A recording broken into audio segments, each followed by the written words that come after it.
ओम श्री परमात्मने नमः। यौ तौ शंख कपाल भूषित करो मालास्थि मालाधरो देवौ द्वारवती श्मशान निलयौ नागारि गोवाहनौ द्वित्रेक्ष्यौ बलियज्ञ दक्ष मथनौ श्रीशैलजा वल्लभौ पापं मे हरतां सदा हरिहरो श्रीवत्स गंगाधरो पापं मे हरतां सदा हरिहरो श्रीवत्स गंगाधरो। आदरणीय दर्शक वृन्द, आज हामी आषाढ महिनाको शुक्ल पक्षको एकादशीका विषयमा केही चर्चा गर्न लागिरहेका छौं। आषाढ शुक्ल एकादशी का विषयमा महाराज युधिष्ठिरले भगवान श्रीकृष्णसँग सोध्नुभयो, हे भगवान, आषाढ महिनाको शुक्ल पक्षको एकादशीलाई के नाम छ, कस्तो महत्व छ, यी एकादशीका विषयमा म जान्न चाहन्छु भनेर यस्ता प्रकारले जब यस्तो जिज्ञासा गर्नुभएको थियो, भगवान श्रीकृष्ण आज्ञा हुन्छ, हे महाराज, हे युधिष्ठिर, एकादशीका विषयमा, त्यसमा पनि आषाढ शुक्ल एकादशीका विषयमा जो भगवान ब्रह्माजीका पुत्र देवर्षि नारदजीले भगवान ब्रह्माजीसँग यस्तै किसिमको जिज्ञासा गर्नुभएको थियो, त्यो उपाख्यानलाई ल्याएर म यहाँलाई सुनाउने छु। अवश्य पनि ती उपाख्यानद्वारा यी आषाढ शुक्ल एकादशीको महिमालाई, महत्वलाई यहाँले जान्न सक्नुहुनेछ।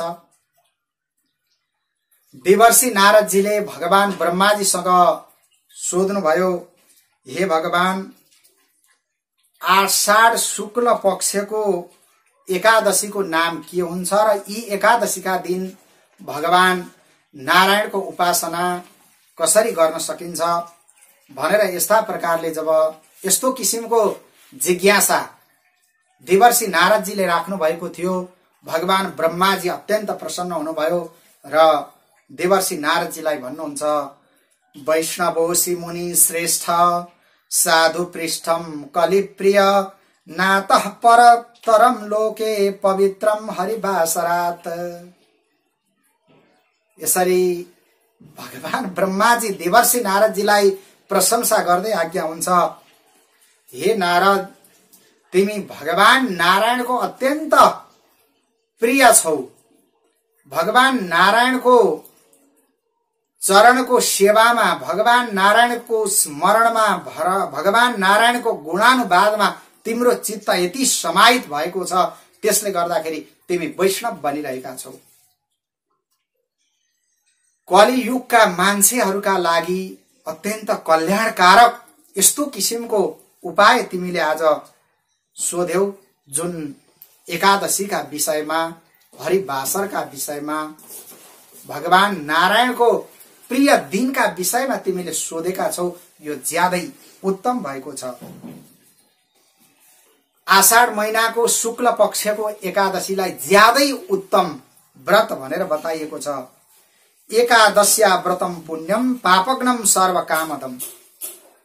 यी आषाढ शुक्ल एकादशी व्रत अत्यन्त पुण्यमय छन्, सारा पापहरूलाई नाश गर्न समर्थ छन् र सम्पूर्ण कामनाहरू पूरा गर्न समर्थ छन्। यी एकादशीलाई पद्मा नामेति विख्याता शुचौ एकादशी सीता ऋषिकेश प्रीतयेतु कर्तव्यम व्रतमुत्तमम्। पद्मा भनेर यस्तो किसिमको नाम दिएको छ र भगवान ऋषिकेश, भगवान श्रीकृष्णलाई, भगवान नारायणलाई प्रसन्न गराउनका निमित्त यी एकादशीको व्रत अवश्य पनि गर्नुपर्दछ। ज्यादै उत्तम एकादशी भनेर यी पद्मा एकादशीलाई लिएको छ।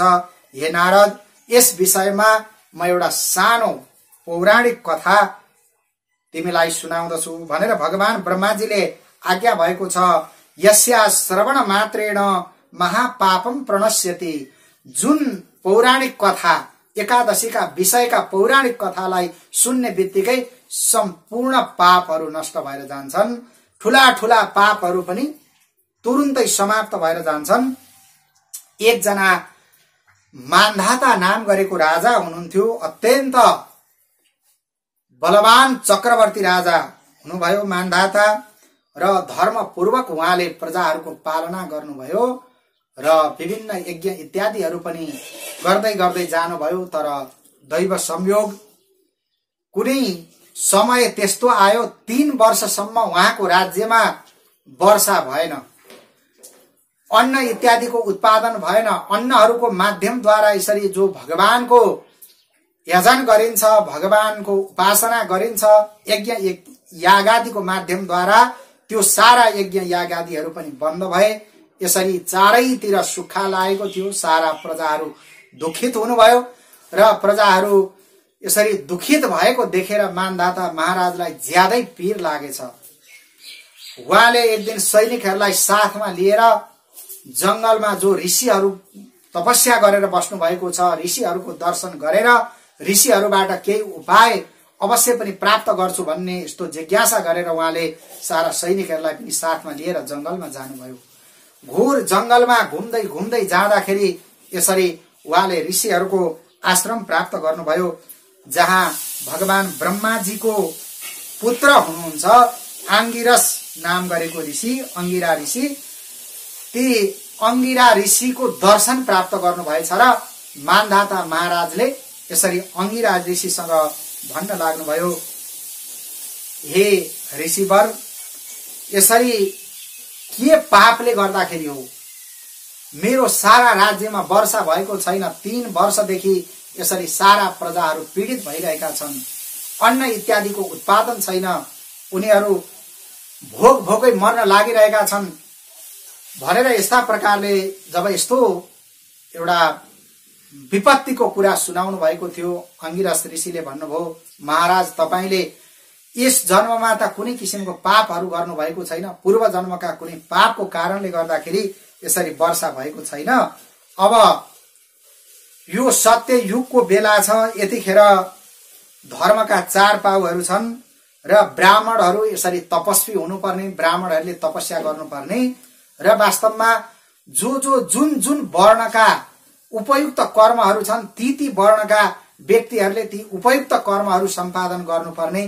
तर केही शूद्र जातिका व्यक्तिहरूले पनि ब्राह्मणहरूको जस्तो कर्महरू गरेको कारणले गर्दाखेरि, उनीहरूले तपस्या इत्यादि गरेको कारणले गर्दाखेरि यसरी वर्षा भइरहेको छैन। तिनीहरूलाई तपस्याबाट निवृत्ति गराउनु पर्दछ भनेर यस्तो किसिमको उपाय जब बताउनु भएको थियो, मान्धाता राजाले भन्नुभयो, यसरी तपस्या गर्ने जो व्यक्तिहरू छन् उनीहरूलाई तपस्याबाट विरत गराउन त म उपयुक्त ठान्दिन। यो भन्दा अरु उपाय के हुन सक्छ? हे गुरुदेव, हे ऋषिवर, म यो जान्न चाहन्छु भनेर उहाँले जब यस्तो किसिमको जिज्ञासा गर्नु भएको थियो, महाराज मान्धाताले ती अंगिरस ऋषिले भन्नुभयो, ठिकै छ, त्यसो हो भने हे महाराज, यहाँलाई म धर्मको उपदेश गर्दछु। जुन आषाढ महिनाको शुक्ल पक्षको एकादशी छन्, ती एकादशीलाई पद्मा भनेर भनिन्छ। यी पद्मा एकादशीको व्रत यहाँले गर्न सक्नुभयो भने सारा उपद्रवहरू नष्ट भएर फेरि राज्यमा वर्षा हुनेछ भनेर यस्तो किसिमको उपाय जब बताइदिनु भएको थियो, महाराज मान्धाता पनि अत्यन्त प्रसन्न अनुभव, ऋषिलाई प्रणाम गरेर त्यहाँबाट विदा भएर उहाँ राज्यमा आउनुभयो र यसरी आषाढ महिनाको शुक्ल पक्षको एकादशी तिथिमा उहाँले विधि पूर्वक व्रत गर्नुभयो र त्यो व्रत पूरा भइसकेपछि भगवानको कृपाद्वारा यसरी वर्षा पनि भयो राज्यमा र अत्यन्त सस्यशालिनी भूमि उहाँले प्राप्त गर्नुभयो। अन्न इत्यादि उत्पादन गरेर सारा प्रजाहरूलाई सन्तुष्ट बनाउनु भएको थियो। यस्तो किसिमको दिव्य महत्वले परिपूर्ण भएका यी पद्मा एकादशी छन्। यी एकादशीलाई हरिशयनी एकादशी पनि भनेर भनिन्छ। इयम एकादशी राजन सय नित्य विधीयते विष्णु प्रसाद सिद्ध्यर्थम अस्याम च शयन व्रतम। भगवान श्रीकृष्ण महाराज युधिष्ठिरलाई बताउनुहुन्छ, हे युधिष्ठिर महाराज, यी एकादशीलाई हरिशयनी एकादशी पनि भनेर भनिन्छ र यसै दिन भगवान नारायण शयन गर्नुहुन्छ भनेर यस्तो किसिमको जब दिव्य रहस्य भगवान श्रीकृष्णले बताउनु भएको थियो महाराज युधिष्ठिरलाई, उतातिर भगवान ब्रह्माजीले देवर्षि नारदजीलाई बताउनु भएको थियो। महाराज युधिष्ठिरले फेरि भगवान श्रीकृष्णसँग जिज्ञासा गर्नुभएको छ, यसरी भगवान नारायणको यो शयन व्रतका रूपमा यी एकादशीलाई कसरी चिनाइएको हो र 4 महिनासम्म भगवान नारायण कसरी शयन गरिबक्सिन्छ, 4 महिनासम्म के कुराहरूको पालना गर्नुपर्दछ, यो कुरा पनि म जान्न चाहन्छु भनेर युधिष्ठिर महाराजले जब यस्तो जिज्ञासा गर्नुभएको थियो, भगवान श्रीकृष्ण आज्ञा हुन्छ, शृणु पार्थ प्रवक्ष्यामि गोविन्द शयन व्रतम चातुर्मास्ये च यान युक्तान यासाम स्थानी व्रतानि च। हे पार्थ, हे युधिष्ठिर, यसरी भगवान गोविन्दको जुन शयन व्रत छ, 4 महिनासम्म भगवान जो शयन गर्नुहुन्छ, 4 महिनामा यो पहिलो दिन आषाढ महिनाको शुक्ल पक्षको एकादशीलाई जो हरिशयनी भनेर भनिन्छ, यस दिनमा भगवान चाहिँ शयन गर्नुहुन्छ र 4 महिनासम्म भगवान शयन गर्नुहुन्छ। त्यसो भएको हुनाले कर्कट राशिमा जब सूर्य प्राप्त हुनुहुन्छ र यसरी आषाढ शुक्ल पक्षको एकादशी तिथिमा यसरी भगवान जगन्नाथ शयन गर्नुभएको हुनाले यस दिनलाई हरिशयनी एकादशी पनि भनिन्छ र यसै दिनबाट जो भक्त साधकहरू हुनुहुन्छ, जो भगवत कृपा प्राप्त गर्न चाहने, भगवत गति प्राप्त गर्न चाहने यस्ता भक्त साधकहरूले भगवान नारायणको सुनको प्रतिमा बनाएर 4 महिनासम्म यसरी यही एकादशीका दिनदेखि विधिपूर्वक भगवानको चाहिँ पूजा गर्नुपर्दछ र शुद्ध सारा सामग्रीहरू तयार गरेर भगवानको पूजा गर्नुपर्दछ र भगवानको प्रार्थना गर्नुपर्दछ। साई तस्त्वम ऋषिकेश पूजयित्वा श्रिया सह प्रसादम कुरु देवेश लक्ष्म्या सह जनार्दन।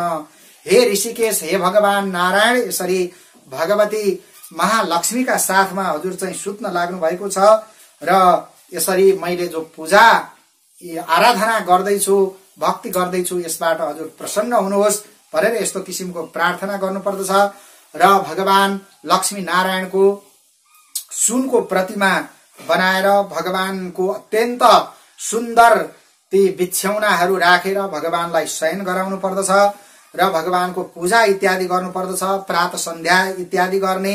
त्यसैगरी नियम पूर्वक शुद्ध भएर अत्यन्त हृदयलाई पवित्र बनाएर भगवानको पूजा गर्नुपर्दछ र कार्तिक शुक्ल एकादशीसम्म यसरी निरन्तर 4 महिनासम्म यो पूजा गरिन्छ। कार्तिक शुक्ल पक्षको द्वादशीमा नै यसरी चातुर्मास्य व्रतलाई समापन गर्नुपर्दछ। यस्ता प्रकारले यो आषाढ शुक्ल पक्षको एकादशीमा जसले उपवास गरेर यस्ता प्रकारले जसले यो एकादशीको व्रत पूरा गर्नुभयो भने अवश्य पनि उहाँहरूले दिव्य दिव्य फलहरू प्राप्त गर्न सक्नुहुन्छ र यसरी 4 महिनासम्म भगवानको आराधना गर्दै उपासना गर्दै यो चातुर्मास्य व्रत भनेर जसलाई भनिन्छ, आषाढ शुक्ल एकादशीबाट नै यो व्रतको प्रारम्भ हुन्छ र यस्ता प्रकारले सधैँ पवित्र भएर रहने, विभिन्न किसिमका वस्तुहरू, मांगलिक वस्तुहरू, धन धान्यहरू दान गर्न सकिन्छ भने दान गर्दै जाँदाखेरि त्यसको अत्यन्त उत्तम फल प्राप्त हुन्छ भनेर यहाँ चाहिँ बताइएको छ।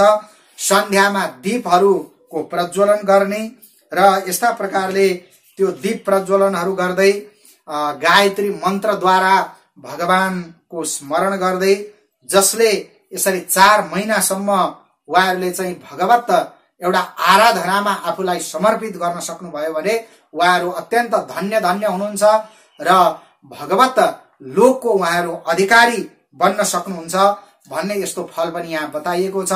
लक्ष्मी नारायणको मात्र नभएर भगवान शिव पार्वतीको पनि पूजा गर्न सकिन्छ यो चातुर्मास्य व्रतमा भनेर यस्तो संकेत पनि यी आषाढ महिनाको एकादशी व्रतका महात्म्यमा बताइएको छ। पञ्चवक्त्रो वृषारूढ प्रतिवक्त्रम त्रिलोचनः कपाल शूल खट्वाङ्गी चन्द्रमौली सदाशिव। भगवान शंकरजीका विशेष नामहरू लिँदै भगवानको प्रार्थना गरिएको छ। तोद्रुपदाता बहुपुण्यवांश्च दोषैर्विमुक्तश्च गुणालयोऽहं तथा कुरुत्वं शरणं प्रपद्ये मम प्रभो देववर प्रसीद। हे शिव पार्वती, हे भगवान गौरी सहित भगवान शंकर, हामीसँग हजुर चाहिँ प्रसन्न हुनुहोस् र हामीलाई हजुरले दिव्य दिव्य कृपा प्रदान गर्नुहोस्, दिव्य लोक प्रदान गर्नुहोस्। दिव्य कृपाद्वारा हामी हजुरको एउटा साक्षात स्वरूपको दर्शन गर्न पाउन सक्ने यस्तो किसिमको समर्थशाली बन्न सकौं भनेर यसरी बारम्बार भगवान शिव पार्वतीको पनि प्रार्थना गरिन्छ।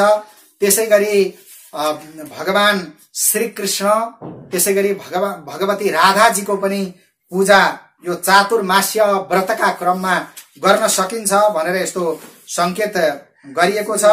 र जसले यसरी भगवान शंकरजीको पूजा गर्नुहुन्छ, त्यसैगरी भगवान राधा कृष्णको पूजा गर्नुहुन्छ भने उहाँहरू अत्यन्त पुण्यात्मा बन्न सक्नुहुन्छ भन्ने यो कुरा पनि बताइएको छ। यी एकादशी व्रतको महात्म्यका क्रममा भगवान राधा कृष्णको पूजा गरेर गोपी चन्दनहरू ब्राह्मणहरूलाई दान गर्ने यी सारा विधिहरू पनि यी एकादशी व्रतका महात्म्यमा संकेत गरिएको छ। र यस्ता प्रकारले यी एकादशीका व्रतद्वारा जो सुरु हुने 4 महिनासम्मका समयलाई पनि अत्यन्त पवित्र भएर, पवित्र रहेर, नराम्रा कुराहरूको त्याग गरेर, सकिन्छ भने अत्यन्त प्रिय लाग्ने वस्तुहरू पनि 4 महिनासम्म त्याग गरेर, जसले भगवत समर्पण आफूलाई भगवत समर्पित गर्न सक्दछ भने त्यस्ता पुण्यात्माहरू अत्यन्त धन्य धन्य हुनुहुन्छ, धन्य धन्य बन्न सक्नुहुन्छ भन्ने यो संकेत एकादशी व्रतको महात्म्यका क्रममा गरिएको छ।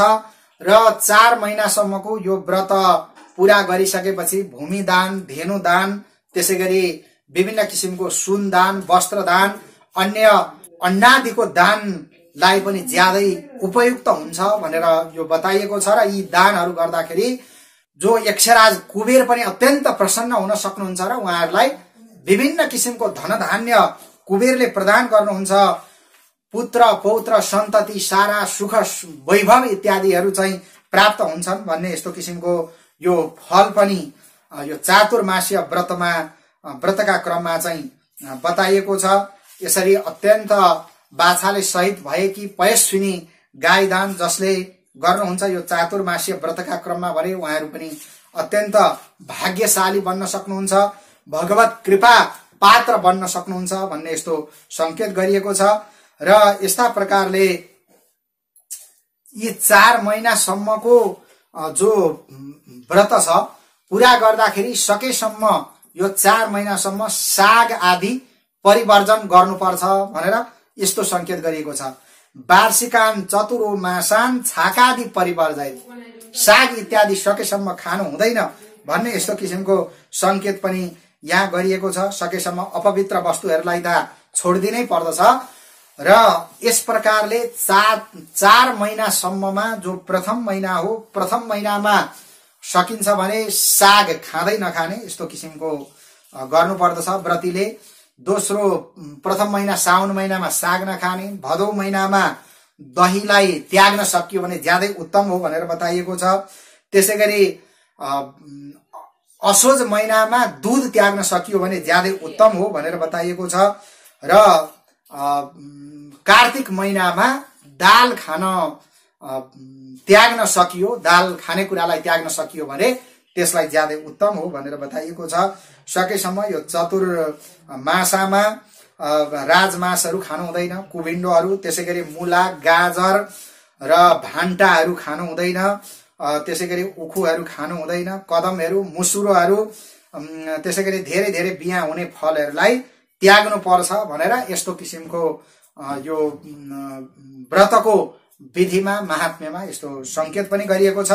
र यस्ता प्रकारले जसले ती अमङ्गल वस्तुहरूलाई त्यागेर यसरी 4 महिनासम्मको यो चातुर्मास्य व्रत पूरा गर्न सक्नुभयो भने उहाँहरू चाहिँ अत्यन्त धन्य धन्य हुन सक्नुहुन्छ। उहाँहरूले पाउन नसक्ने भन्ने कुरा केही पनि हुँदैन भनेर यस्तो फलश्रुति पनि यो आषाढ महिनाको एकादशी, जसलाई हरिशयनी एकादशी भनिन्छ, जसको उत्तम नाम पद्मा पनि हो र यो पद्मा एकादशीका विषयमा बताइएको छ। र अन्तमा एकादशीको अन्तमा यहाँ भगवानसँग प्रार्थना गरिएको छ, दुग्धाब्धि बीचे शयने भगवान अनन्तो यस्मिन् दिने स्वपिति चाथ विबुध्यते च तस्मिन् अनन्य मनसा मुपवास भाजाम पुंसाम ददाति च गतिम गरुडासनोसौ। यस्ता प्रकारले जो अनन्त भगवान जो क्षीर सागरमा शयन गर्नुहुन्छ, क्षीर सागरका बीचमा शयन गर्नुहुन्छ, जुन दिन भगवान चाहिँ बिउजिनु हुन्छ, यसरी शयन गरेदेखि बिउजिएसम्मको जुन 4 महिनाको समय छ, जसले यसरी 4 महिनाको समयमा जसले भगवान नारायणको उपासनामा आफूलाई संलग्न गराउँदछ, त्यस्ता पुरुषलाई गरुडमा बसेर उड्ने जो भगवान नारायण हुनुहुन्छ, त्यस्ता नारायणले परम गति प्रदान गर्नुहुन्छ, उत्तम गति प्रदान गर्नुहुन्छ, माताजीको गर्भमा आउन नपर्ने गति उहाँले प्रदान गर्नुहुन्छ, फेरि जन्म मृत्युको चक्रमा पर्नु नपर्ने यस्तो किसिमको दिव्य गति उहाँले प्रदान गर्नुहुन्छ भनेर यसरी महाराज युधिष्ठिरलाई भगवान श्रीकृष्णले बताउनु भएको। त्यसैगरी देवर्षि नारदजीलाई भगवान ब्रह्माजीले बताउनु भएका यी पद्मा एकादशी जो आषाढ शुक्ल एकादशी हुन्, पद्मा एकादशी जसलाई हरिशयनी एकादशी पनि भनेर भनिन्छ, यी हरिशयनी एकादशीका यी महान महात्म्यहरूलाई मैले संक्षिप्त रूपमा दर्शक समक्ष यहाँ प्रस्तुत गरेको छु। हामीमा पनि भगवान पद्मनाभले यी एकादशीको व्रतलाई गर्न सक्ने यस्तो किसिमको शक्ति सामर्थ्य प्रदान गर्नुहोस् र चातुर्मास्य व्रतमा अमाङ्गलिक कुराहरूलाई हामीले त्याग्न सकौं, छोड्न सकौं र केवल मंगलमय वस्तुहरूको मात्रै ग्रहणद्वारा आफ्नो जीवनलाई सार्थक बनाउन सकौं भन्ने यही कामना म व्यक्त गर्दै भगवान श्रीकृष्णका चरणारविन्दमा दिव्य दिव्य प्रणाम गर्दै आजका यी कथा महात्म्यका वाणीहरूलाई म विश्राम दिन चाहन्छु। हरि ओम तत्सत। ओम वृन्दावन कलानाथौ हृदयानन्द वर्धनौ सुखदौ राधिका कृष्णौ भजेऽहं कुञ्जगामिनौ। अहो बकीयं स्तनकालकूटं जिघांसयापाय यदप्यसाध्वी लेभे गतिं धातृचितं ततोऽन्यं कं वा दयालुं शरणं व्रजेम, कं वा दयालुं शरणं व्रजेम। ओम शान्तिः शान्तिः शान्तिः। श्री कृष्णार्पणमस्तु।